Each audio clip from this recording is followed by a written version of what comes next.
मारी खबर। राम राम, आप देख रहे हो मारी बोली मारी खबर। मैं आपके साथ तेज नैन मोर और आगे इस बुलेटिन में आपने दिखावांगे ठेठ हरियाणवी अंदाज में आपकी अपनी हरियाणवी बोली में हरियाणा की सारी छोटी बड़ी खबर। और सबसे पहला बड़ी खबर यह है कि 17 जुलाई ने प्रधानमंत्री नरेंद्र मोदी जींद आवेंगे और इस रैली ने लेकर खूब बीजेपी पसीना बह रही है। एक बड़ा नेता इस तैयारी में लग रहा है। पहली पर्यावरण अनुकूल रैली का नया रिकॉर्ड भी बनेगा जींद में। जींद की इको फ्रेंडली रैली इतिहास रचेगी। पीएम मोदी हरी झंडी दिखाकर रेलगाड़ी का भी शुभारंभ करेंगे, हरी झंडी दिखाकर रवाना करेंगे। पीएम मोदी के दौरे न लेकर बीजेपी ने पूरी ताकत लगा रखी है। पूर्व मंत्री कैप्टन अभिमन्यु ने तैयारियों का जायजा लिया। पीएम मोदी ने पूरी दुनिया में भारत का डंका बजवा दिया से। उन्होंने बड़ा दावा कराया कि पूरी दुनिया उनका विजन और नेतृत्व का लोहा मानने लग रही है। विशेषता यह है कि चूंकि ये हाइड्रोजन ट्रेन का मामला है तो इसकी विशेषता यह है कि रैली भी पर्यावरण को ध्यान में रखते हुए इको फ्रेंडली रैली जो है वो शायद विश्व में एक नया प्रयोग है। मोदी जी की पहचान नवाचार से है, इनोवेशन से है, जिसको इंडोनेशिया के राष्ट्र प्रमुख प्रबोवो साहब ने भी कहा कि मैं मोदी जी के कार्यक्रमों को देख करके उनको कॉपी करता हूं। मोदी जी कुछ नया करते हैं, कुछ नया सोचते हैं। हम सब का सौभाग्य है कि ऐसे महान महापुरुष, ऐसे महान नेता जो केवल मात्र एक सरकार 5 साल के कार्यकाल को लेकर के काम नहीं करते हैं, वो राष्ट्र निर्माण के संकल्प को लेकर के, और उनके संकल्प कोई एक चुनाव से दूसरे चुनाव के नहीं होते हैं। विकसित राष्ट्र का संकल्प 2047 का, ये कहते हुए कि हम होंगे नहीं होंगे, लेकिन ये देश 2047 तक जब भारत की आजादी का 100 वर्ष पूरे हों तो ये देश दुनिया के विकसित राष्ट्रों की श्रेणी में खड़ा हो। और पूर्व कृषि मंत्री बीजेपी के वरिष्ठ नेता जेपी दलाल ने लड्डू खाके अपनी टीस जाहिर करी है। 250 करोड़ के मुआवजे का रास्ता साफ हो गया है। भिवानी और दादरी के किसानों ने बकाया मिल जाएगा। 2023 में फसल के नुकसान का मुआवजा मिलेगा। किसानों ने जेपी दलाल का आभार भी मान्या है। जेपी दलाल के कालजे में आर की टीस भी नजर आई है। मुआवजा मिल जाता तो क्या के चुनाव को नहीं हारता, जो मुआवजा टेम पर मिल जाता तो मैं चुनाव भी नहीं हारता। और यह भी बात कही है कि कुछ अफसर ने अड़चन अड़ाई थी, जिसके टेम पे किसानों ने 250 करोड़ का जो मुआवजा मिलना चाहिए था वो नहीं मिला। और इसी का परिणाम है कि फिर मेरी चुनाव में हार भी हुई। कि 2023 का खरीफ और रबी का बीमा क्लेम डिस्प्यूटेड था। लगभग 250 करोड़ रुपए पेंडिंग थे। 350 करोड़ के आसपास बीमा मंजूर हुआ था। 100 करोड़ उसमें से डल चुका था और बाकी पैसा कंपनी ने देने की मनाही कर दी थी। किसान हमारे धरने पे बैठे, मैंने भी पैरवी की और मुख्यमंत्री जी का मैं धन्यवाद करता हूँ कि उन्होंने भी संज्ञान लिया। और कंपनी हाई कोर्ट में गई हुई थी और सरकार के दबाव से कंपनी ने केस विड्रॉ कर लिया। अब वो पैसा किसानों के खाते में आ जाएगा। बहुत खुशी की बात है कि इतने दिनों से रुका हुआ पैसा जो कि चुनाव से पहले आना चाहिए था, और मैं समझता हूं कि इसमें किसी न किसी अधिकारी की या किसी और आदमी की गहरी षड्यंत्र है कि उस टाइम 350 करोड़ रुपये आ जाता तो निश्चित तौर पर चुनाव में प्रभावित होता। लेकिन ये पैसा रोक करके मेरे चुनाव को खराब किया गया और मैं चुनाव 700 वोट से हार गया। तो मैं कोशिश करूंगा कि इसकी भी जांच करवाऊंगा कि ये गड़बड़ किसने की है। पूर्व सांसद ब्रिजेंद्र सिंह पानीपत पहुंचे थे। एड पार्टी में गुटबाजी पर उनका जब सवाल पूछा तो उन्होंने जवाब दिया कि कांग्रेस में हालात पहला था गणे सुधर गए हैं। नेता के बीच तालमेल इब सुधरा नजर आवा है। ये दड़ेबंदी जो है, दड़ेबाजी धीरे धीरे खत्म भी हो जाएगी। लगातार कभी कांग्रेस में गुटबाजी सामने आ रही है और इसने लेकर विपक्षी भी सवाल उठा हुए हैं और बार बार जो पार्टी लीडरशिप है उसका आगे भी मुसीबत बढ़ जाए है। इसे सवाल का जवाब उन्होंने कहा कि इब धीरे धीरे सुधार होता नजर आ रहा है पार्टी के भीतर। नहीं था वो जो प्रभारी जी ने कांग्रेस की जो गवर्निंग बॉडी की मीटिंग बुलाई थी उसका एक वो वाक्य है बड़ा दिलचस्प, और उसके पीछे असली चीज़ वही है, जनरेशनल शिफ्ट। जनरेशनल शिफ्ट तो होना है, तो उसको तो समय को तो आप रोक नहीं सकते। बाकी चीज़ें अपनी जगह हैं, धीरे धीरे हो जाएंगी सॉर्ट आउट। अब संगठन वगैरह करीब मेरे ख्याल से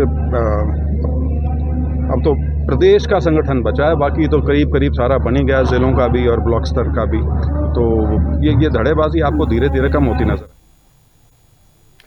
और पंचकुला में मासूम बालका की सांसा पे डाका मारा गया। चोरन अस्पताल में बड़ा कांड कर दिया। बालका की ऑक्सीजन लाइन वाली जो पाइप थी वह चोरी कर ली। मासूम बालका की जान गला खेलिया गया।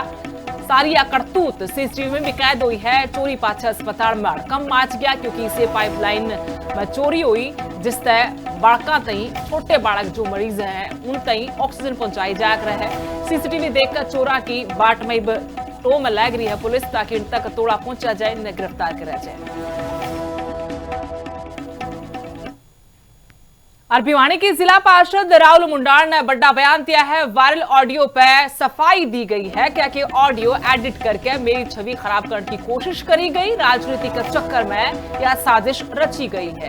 कोई कमीशन कोई नहीं मांग गया है, सिर्फ मेरे ऊपर झूठे आरोप लगाए गए हैं। राहुल के समर्थन में सरपंच और ठेकेदार भी आगे आए हैं। सरपंच बोले राहुल ने कदे भ्रष्टाचार नहीं कराया, विरोधियों पर साजिश रचन का आरोप लाया है। जिसके साथ बातचीत है वो है धनाना फर्स्ट का सरपंच कपिल। मैं मेरी जो ऑडियो वायरल हो रखी है उसके बारे में बताना चाहूंगा आप सब साथियों ने, जितने भी सुन रहे हैं, ताकि क्योंकि वो 2-3 दिन से वायरल है। उसके बारे में एक के बात कहना चाहूंगा। धनाना का कपिल सरपंच से मेरी वो बात होने लग रही है, और जताई गांव का रामबीर ठेकेदार है, और एक मड्डू है जताई का, यो भाई यहाँ रहा हुराना मड्डू तू। मैंने जो ही यह बात है 1.5 साल पहले की, मैंने यो भाई है मड्डू उठाकर जताई थे, मेरा दोस्त है, छोटा भाई है।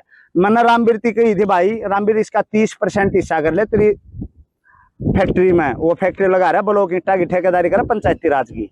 वो नु बोला चल मैं बताऊंगा, और मैं उसके बदले मैंने नु कही थी भाई तेरे कोई दिक्कत आवे कोई ग्रांट में या और में मेरी जिला परिषद की ग्रांट है मैं भी पूरे दूंगा, तो तू इस भाई की पार्टनरशिप कर ले, तेरे कोई दिक्कत आओ मेरा लायक सहयोग हो, मैंने बता दिए।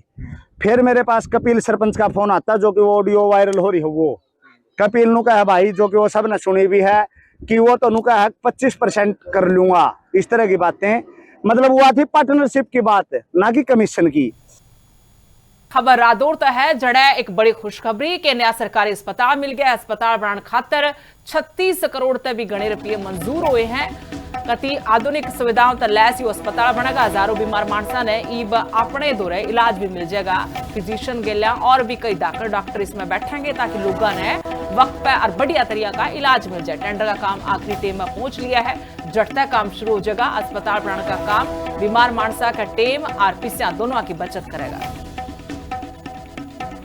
क्या बनना है उसके बारे में आपको बताना चाहूँगा कि ये इसका जो बजट है वो अलॉट हो चुका है हमें, जो 36 करोड़ .38 लाख का है। और ये जो बिल्डिंग बनेगी ग्राउंड प्लस 5 स्टोरी बिल्डिंग है जो बननी है। ये मैं बताना चाहूँगा यहाँ पे कि ये सारी आधुनिक बिल्डिंग बनेगी जिसके अंदर सेंट्रलाइज्ड AC होगा, सारी फायर फाइटिंग सिस्टम्स इसमें लगे होंगे। और जो सुविधाओं के तौर पे है, जब ये बिल्डिंग बन के तैयार होगी, जो यहाँ डॉक्टर्स की नियुक्ति की जाएगी, उसमें जो स्पेशलिस्ट हैं जैसे गायनी है और ऑर्थो सर्जन हैं, आई सर्जन है, ENT सर्जन है, फिजिशियन है, इन सब की यहाँ पे जो सुविधाएं प्राप्त होंगी, ताकि जो लोग यहाँ से रदौर या आसपास के जितने भी हैं इनको कहीं दूर सेवाओं के लिए ना जाना पड़े या यहाँ से रेफर होकर आए। यमुनानगर की गंगानगर कॉलोनी में बिजली का टोटा हो रहा है। 2 दिन तक बिजली गुल से लोग गणे परेशान हो लिए हैं। इस बीच में लोगा का जीना दुबर हो लिया है। बिजली कटन तय पानी का भी टोटा है। गणे शिकायत कर ली पर कोई सुनवाई नहीं हो रही। 1912 पर भी फोन कराया गया और तभी कोई मदद इन लोगों ने नहीं मिली है। बालकों की पढ़ाई और घर के काम में पूरी अड़चन आ रही है। बिजली वाले कर्मचारियों पर लापरवाही के लोग आरोप ला रहे हैं।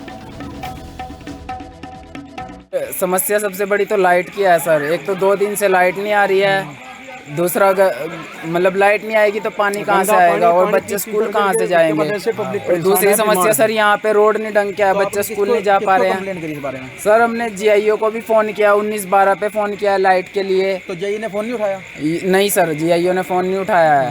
मैं नंबर दिखा सकता हूँ आपको, नंबर भी मेरे पास है, मैंने नंबर पर कॉल की हुई है, बट कोई रिस्पॉन्स नहीं है सर उनका। समझ गया ना, तो यहाँ पे लाइट है कल से, ना यहाँ पानी है। अच्छा जाता उसके बाद जाते हैं उसी कहते हैं कहना कोई बात नहीं, सारे गाँव है कहते कि वहाँ खंभे लगवा दूँ, बल्ब डलवा दूँ गली में, मलबा गया, यहाँ कुछ भी नहीं है। ओट मारने तो सब आते हैं, नहीं हमसे भी आता है, जो उन्हें चले हुए भी आते हैं, कहने ये मोड़ दे दो, हाँ हाथ जोड़ के पैर पकड़े उस टाइम नहीं, फिर उसके बाद मैंने वो सब भूल जाते जो बात है यहाँ पे। और मारी बोली मारी खबर में आज इतना है। राम राम।